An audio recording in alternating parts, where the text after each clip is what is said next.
번째 사건입니다. 끊임없는 코인 관련 사고. 우선 너무나 유명한 테라, 루나 코인 관련 사건의 장본인이죠. 권도형 대표가 몬테네그로라는 나라에서 잡혀있는 상황인데, 우선 테라, 루나 코인 간단하게 어떤 내용인지 설명을 좀 부탁드리겠습니다. 그러니까 뭐 아마 많은 분들이 이제 언론을 통해서 많이 알고 계실 텐데, 이제 권도영 대표가 테라폼레스라는 회사를 만들어서 테라와 루나 코인을 만들어서 이제 발행을 했습니다. 네. 그리고 그거를 이제 상장을 시켜서 거래를 해왔는데, 이게 이제 갑자기 폭락을 하면서 이제 수많은 피해자들을 양산하게 된 거죠. 테라와 루나 코인의 문제점들이 지금 속속히 드러나고 있고, 이걸 통해서 권도영 대표나 신현성 대표 이런 분들이 많은 이득을 지금 부당하게 취득했다라는 것들이 밝혀지고 있는 사안들입니다. 그래서 이제 지금 현재 도피 중에 있다가 지금 체포가 되었고, 지금 이제 우리나라로 송환이 될지 미국으로 송환이 될지 아직 그 부분이 이제 정해지지 않은 상황인데, 그런 부분에 대한 것들이 지금 최근에 지금 계속 문제가 되고 있는 사안이라고 보시면 되겠습니다. 왜 우리나라로 송환되지 않느냐, 이 부분도 많은 분들이 궁금해하시는데, 우리 쪽만 피해자가 있는 게 아니고 네. 또 미국을 비롯해서 해외에도 피해자가 많기 때문에 많습니다. 그쪽에서도 수사하고 싶어 한다는 얘기더라고요. 네. 근데 이제 다들 궁금해하시는 것 중에 하나가, 이 사람도 열심히 해보려고 하다가 이게 안 되니까 이 사단이 난 거냐. 네. 왜 사업하는 사람들도 열심히 해보려고 그러는데 어떻게 하다가 보니까 부도도 나고 이러듯이, 이 사람도 열심히 해보려고 했는데 어쩔 수 없는 상황에서 이렇게 된 거냐, 아니면 본인은 이미 알고 의도된 범죄를 저지른 것이냐, 이 부분도 상당히 궁금해하는데, 변호사님 두 분은 이거 어떻게 생각하십니까? 일단 제 생각도 말씀드리면 저는 사기라고 봐요. 이게 왜냐하면 애초부터 이런 구조는 유지가 될 수가 없고, 이 테라코인하고 루나코인을 유지시키기 위해서 뭐 앵커 프로토콜이니 미러 프로토콜이니 이런 구조를 통해서 이걸 약간 시세 조정하려고 하는 것들을 했었고요. 본인들이 이게 붕괴가 될 수 있다는 거를 이미 저는 예측했다고 보고 있습니다. 네. 정상수 변호사는 어떻게 생각하십니까? 네, 뭐 저도 비슷하게 생각합니다. 이게 뭐 그 사람들이 얼마나 정교하게 만들어놨는지는 사실 정확하게 모르겠지만, 돈을 좀 빼돌렸다든가 뭐 이런 정황들이 좀 있는 걸로 봐서는. 얼마 전에 뉴스에서 봤는데 또 하나 정말 저건 뭐야 했던 게 있어요. 거대 로펌에 그 폭락하기 직전에 90억을 쏴줬다는 거예요. 근데 무슨 계약한 것도 아니고 일단 쏴줬어요. 그 거대 로펌에 이 사람이 빚이 있었습니까? 그러니까 이제 말도 안 되는 건데, 이제 아마 본인이 이런 불법적인 문제로 형사적인 문제라든지 각종의 법적 조치가 발생할 거라는 걸 미리 예상을 하고, 김현장 쪽에 있는 변호사와 미리 얘기를 해서 돈을 미리 집어넣은 것 같아요. 변호사비를요. 그래서 폭락 직전에 했다는 거는 본인의 어떤 리스크 부분을 이미 예측했다라고 볼 수밖에 없는 거죠. 네. 그게 어떻게 보면 또 이제 본인이 예상을 했다라는 직접적인 증거가 될 수도 있을 것 같아요. 네. 미리 준비를 했으니까. 네. 근데 이럴 때는 정말 피해자들은 정말 어떻게 할 수가 없거든요. 그러면 이 전체적인 피해 규모가 얼마나 되는 거예요? 지금 이 코인이 거의 시총 7위까지 간 적이 있어요. 네. 그런데 이제 그 정도 되면 5, 60조 정도가 되거든요. 근데 지금 그거로 추산을 했을 때 대략 지금 얘기하는 건 50조 정도의 피해가 발생했다고 얘기를 하고 있고, 피해자의 수만 한 20만 명이 넘습니다. 그러면 이 피해자들은 이 피해액을 보상받을 수 있습니까? 이게 뭐 피해자들의 재산 추징 보전이 이루어질 것이다 이러는데 그게 되는 겁니까? 뭐 범죄 추징 보전은 해놨지만 그 금액이 피해자들의 피해를 보전하기에는 너무나 뭐 적은 금액일 것이고, 그리고 실질적으로 지금 권도영 대표가 뭐 개인 지갑 속에 넣어놓은 코인들 이런 것들은 사실상 집행이 불가능합니다.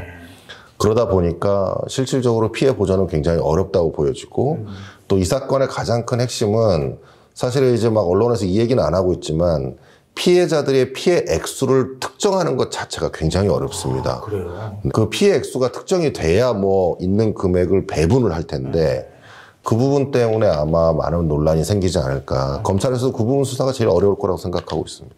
그러면 지금 이제 붙잡힌 권도영 대표, 한국에 언제 송환될지는 다 뭐 알 수가 없죠. 아마 이제 우리나라 법무부에서도 굉장히 송환을 하려고 남부지검에서 굉장히 노력하고 있는 것으로 알고 있는데 아마 미국 쪽에서도 지금 강력히 지금 요청을 하고 있고요. 그러다 보니까 어느 쪽으로 먼저 송환을 할지는 몬테네그로 쪽에서 결정을 하게 될 것 같아요. 그래서 그 부분 때문에 아직은 뭐 저희도 예단할 수가 없는 상황입니다. 네. 싱가포르 쪽에서도 요청하고 있다고 그렇죠. 하고 있습니다. 네. 거기에 각각의 나라에서 받게 되는 혐의는 뭐예요? 우리하고 똑같은 거예요?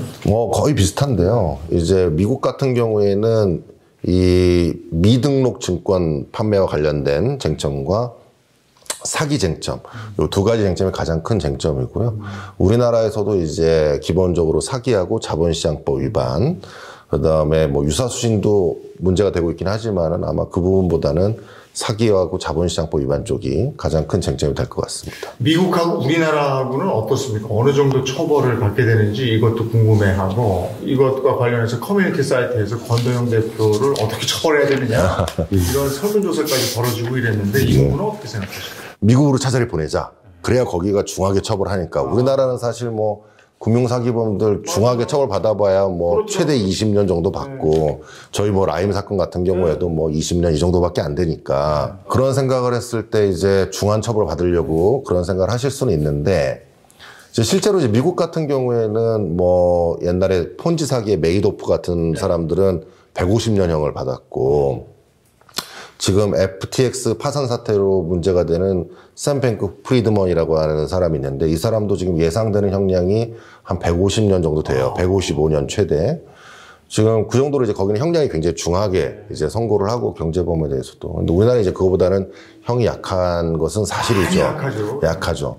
그런데 피해자들의 피해 구제를 위한 측면에서는 국내에 송환돼서 국내에서 구속돼서 처벌받는 것이 그렇죠. 훨씬 더 낫습니다. 왜냐하면은 권도영 대표가 어쨌든 자신의 형량을 줄이기 위해서 국내에 있는 피해자들에게 어떤 피해 변제를 위한 노력을 할 가능성이 조금이라도 더 높아지려면은 제 생각에는 국내에 와서 송환돼가지고 수사가 이루어지는 게 좋지 않나 저는 그렇게 생각하고 있어요. 야, 이게 관점에 따라서 달라지네요. 네. 이 사람을 벌 주기 위해서는 미국 법이 나온 거고 피해자들을 구제하기 위해서는 여기 법이 나온 거네. 네네. 아이고.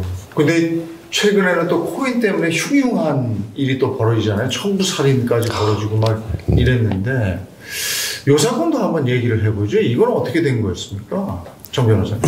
이 사건은 그냥 뭐 코인 투자하는 과정에서 아마 제가 알기로는 이제 피해자가 아마 코인 회사 관계자인 것 같고 그 사람의 투자를 하는 과정에서 뭐 손실을 많이 입은 것 같고요. 이제 뭐 그 손실을 회복하기 위해서 내지는 그거보다 더 많은 돈을 벌기 위해서 뭐 피해자 중에 일부가 뭐 공모를 하고 뭐 사주를 해서 그 사람을 납치를 하고 그 사람 납치한 사람을 뭐 협박을 하든지 해서 그 사람이 개인적으로 가지고 있는 코인이나 이런 거를 이제 뺏으려고 하는 과정에서 뭐 결국에 이제 그 피해자가 사망에 이른 뭐 사건으로 알고 있습니다. 그 살인의 단초가 된 코인 이름이 퓨리에버 코인? 네네네. 네. 예. 저는 난생 처음 들어봤는데요. 네, 저도 처음 들어봤는데요. 코인 들어가서 이렇게 보면 뭐 이렇게 많아요. 이게 코인이 엄청나게 많이 생기는구나. 이게 도대체 이걸 다 아나? 이럴 정도인데 코인 투자할 때 꼭 확인해 봐야 되는 점. 코인이 이제 일단은 지금 상장돼 있는 코인들은 거래소에 이제 백서라고 하는 게 나와 있어요. 근데 사실 그 백서를 보고 내용을 알 수 있는 사람은 제가 봤을 땐 거의 없습니다. 그리고 거기에 있는 내용도 매우 정확하지 않고요. 지금 문제가 된 테라루나 코인도 백서에 써 있는 내용과 달랐던 것들이 많았던 거예요. 그렇기 때문에 사실은 코인의 투자에 있어서는 그 코인 자체의 어떤 실질을 가지고 저희가 투자하기는 굉장히 어려운 구조입니다.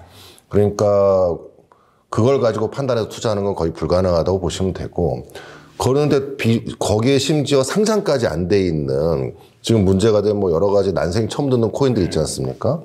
이런 것들은 애초에 상장이 안 될 가능성이 매우 높고, 그리고 그것 대한 상장이 된 이후의 가치도 전혀 예측할 수가 없어요. 그러니까 보통 우리 주식 같으면은 상장이 되면 이 회사는 이런 회사고 매출도 얼마고 기술력이 있어서 그렇죠. 우리가 뭐 이거는 계속 잘 될 것 같아. 이런 판단을 할 수가 있지 않습니까? 근데 코인은 그런 판단이 불가능해요.